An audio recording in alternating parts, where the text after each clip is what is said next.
in the end run, was she faking it? Probably not, because she didn't get a single penny benefit in any way for that kind of thing.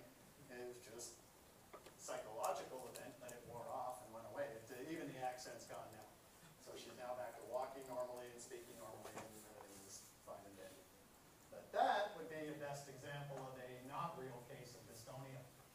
And that brings us on to the next bizarre one, which is Tourette's syndrome. Okay. The problem with Tourette's is what the coprolalia is quite rare. Okay? Copra means what? Copra means feces. Copra is another word for S-H-I-T. So, what do they mean? Coprolalia, shit talking. Right? That's exactly what they mean by that. But that particular symptom, the coprolalia, is very uncommon. They may have, well, in order for them to have Tourette's, they've got to have one verbal and one motor tic. They have to. But it doesn't have to be coprolalia. So grunting is far more likely. The coprolalia, probably like Deuce Bigelow or those fun movies, occurs in about 1 every 10,000 patients or whatever. So I've seen 2 patients with Tourette's. Neither one of them had coprolalia, and they just grunt. Something like that. That's about it. But what's interesting here, unlike other kinetic disorders, okay, the Huntington's guy can't stop his movements. But the tics, temporarily at least, you can hold them down. So if you're standing there and you've got to not move at all, you can suppress the tics. The feeling will get stronger and stronger, and at some point you'll be, excuse me, and you're going to run out, and then come back inside, and you're all good. Same thing even for the swearing. They feel it trying to come out. That F word is desperate to get out, and they can hold it back at least until they get out of church. Hopefully. Otherwise, they don't. So, what do we got here? Coprolalia, I get that, the obscenities. Echolalia, repeating others' words. And halalalia, repeating your own words, words, kind of deal on that one. There's going to be a bit of language. If you want. Let's deal with it. So this is from some dating website. Again, I apologize for the language, but it just gives you a pretty good feel for how it just bursts out. If you want to, like, someone who's actually a good friend and a good cat listener, then just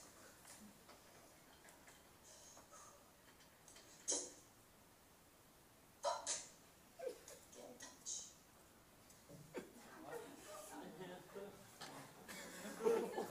Now, granted, a very weird video, but it does illustrate the Tourette perfectly, right? It's this explosion of words. And they're the worst words you know, right? So it's obviously the F word or the C word or the N-bomb or whatever kind of thing. And they just can't help it. Now, what's really weird about this is it will vary depending on the circumstances. Okay? The one video I can't find anymore, it's amazing. The guy's walking down the street and there's some pretty girls and keeps saying the C word over and over again. Okay? Comes around the corner, there's a bunch of black guys playing basketball and he starts dropping the N-bomb over and over again. He can't control what he's saying, but the words change depending on his environment. So he goes from the C word to the N word because it changed from girls to boys. It's just, so involuntary swearing that is dependent on your environment. Isn't that kind of cool? So, that's the coprolalia thing. Yeah. Sad nigger. Sad nigger. One of the 2 Tourette's people I knew was a 5-year-old kid. And he would say poopy because he didn't know the F word. So he just used what he knew. So shit and poopy were the ones that would burst out of his mouth. He never heard the F-bomb, he wouldn't use it. But I'm pretty sure, I've heard Arabic people curse. So I know they've got a whole set of words. You know, everybody's got something to say, whatever the language is. And if you were English language first, you would use the F word. If you were speaking English, but Spanish was your first language, even while you're speaking English, you might be swearing in Spanish. It's really weird. Absolutely. If it's bad, they will use it. If it's an obscenity, they will use it. So the 6-year-old poopy pants was an obscenity. right? To an adult, it's just a joke. But yeah, if you don't know the F-bomb, you can't use it. Why the worst? What's about the worst? Well, we know that there are emotional components to motor, like we keep talking about, right? You move faster towards something you like, that kind of idea. So the ultimate expression of anything, when you hit your foot on a, bang your knee, you don't usually say rats, do you? Chances are it's going to be the S word or the F word, right? We're all like that. Oh, we learn to express our emotions with obscenities, right? When you really hurt yourself or are pissed off, that's when you start to swear. So this kid is just using what we've been taught, without even realizing it, is using what we've been taught as the strongest statement we can make. So the F word gets a lot of play on that. So that's Tourette's. And how are we going to treat that one? Dopamine agonist. It's not going to be that one easy. However, generally Tourette's is kind of something that when kids have it, it tends to wear off somewhat. And as adults, they may only have tics. So, if it's just a tic condition, it's not that big a deal. If it's the coprolalia, well, you're going to have to live with that. I guess your friends would be careful about where they go with you. Okay, that kind of thing would make sense. Yes, ma'am? In autism, like self-autism thing, is this any relation? Do you have any kind of like relation with that? Is there like my friend's brother will have to like repeat what's going on? Oh, yeah. Like an autistic kid will repeat the instructions to, like they're talking to themselves kind of thing. Yeah, and like, okay, they just did this, like. Either one is a self-generated speech with no reason kind of for it, so there could be a connection, but the one of them would have a much more stronger emotional component, so I don't know how, it's interesting, but I'm not sure how they match up. I'll have to think about that one.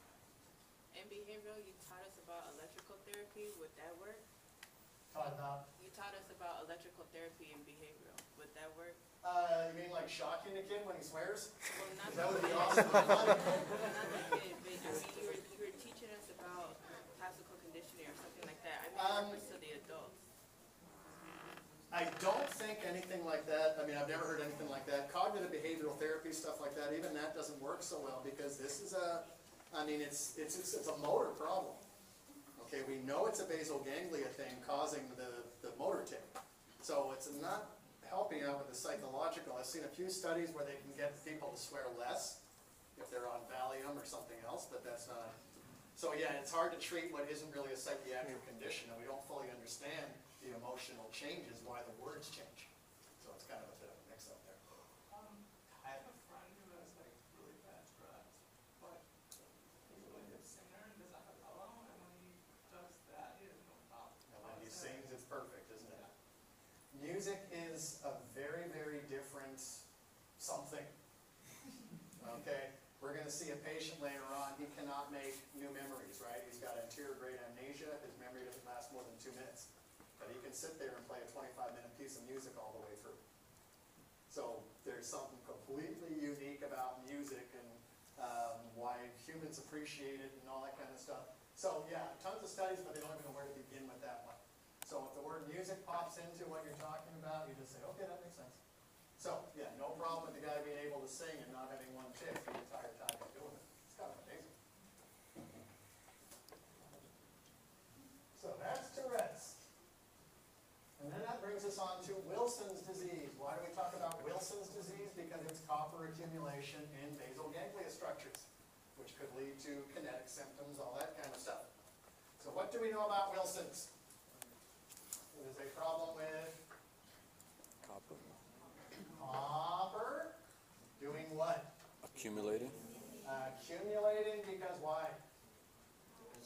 Can't get rid of it. Enzyme deficiency, so it's not being removed properly, right? Beautiful. So you end up with copper deposits where? Basal ganglia. Lentiform nucleus would be one thing. In other words, basal ganglia structures. And where else do we always know we get it because you turned your eyes so pretty? Kaiser-Fleischer rings, right? That's the accumulation of copper in the iris. And somebody with blue eyes, when you fleck them with copper, oh, do we look good? But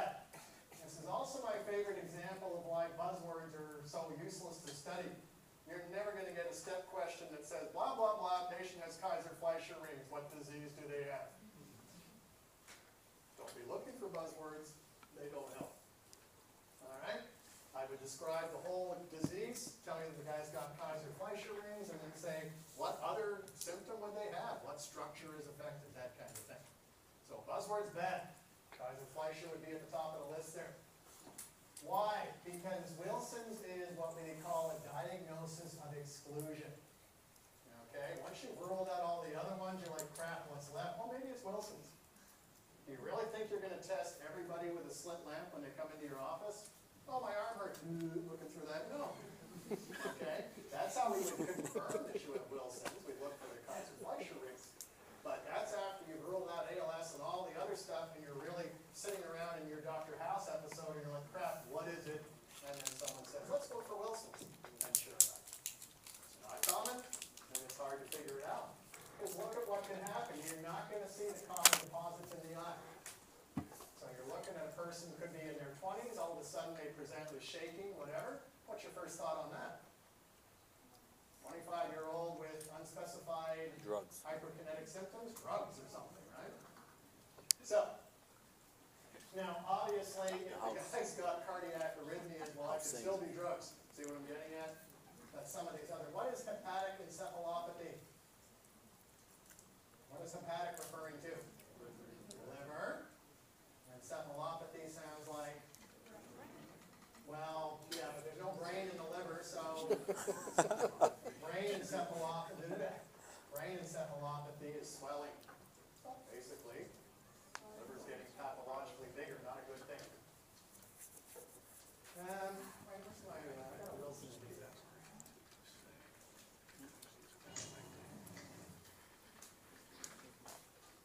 So, you tell me why this kid got Wilson's disease. Birdom. Okay, take this resistance.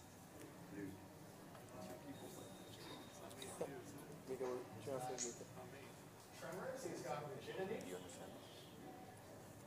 His mouth seems unusually open.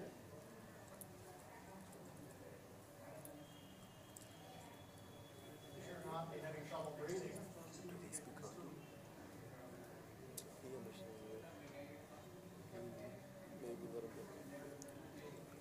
So you see what I mean, right? How would you come up with Wilson's for that one?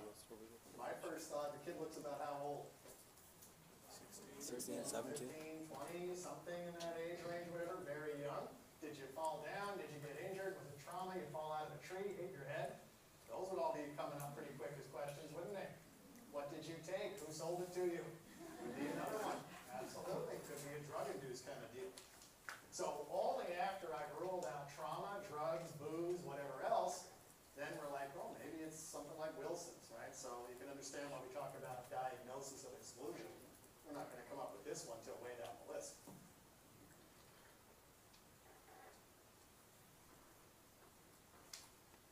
All right, so last slide, what have we got here? As best I can do is the table summary for what lesion causes what condition, or which condition. Wilson's will deposit in various structures. Could be caudate, cutamen, whatever kind of deal. So it just says various structures.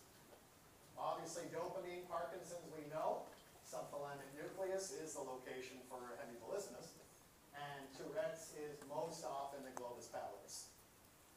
Now, what does it say for Huntington's? Striatum. But a big portion, the biggest portion of the striatum is the caudate, right? Big head of the caudate, long body.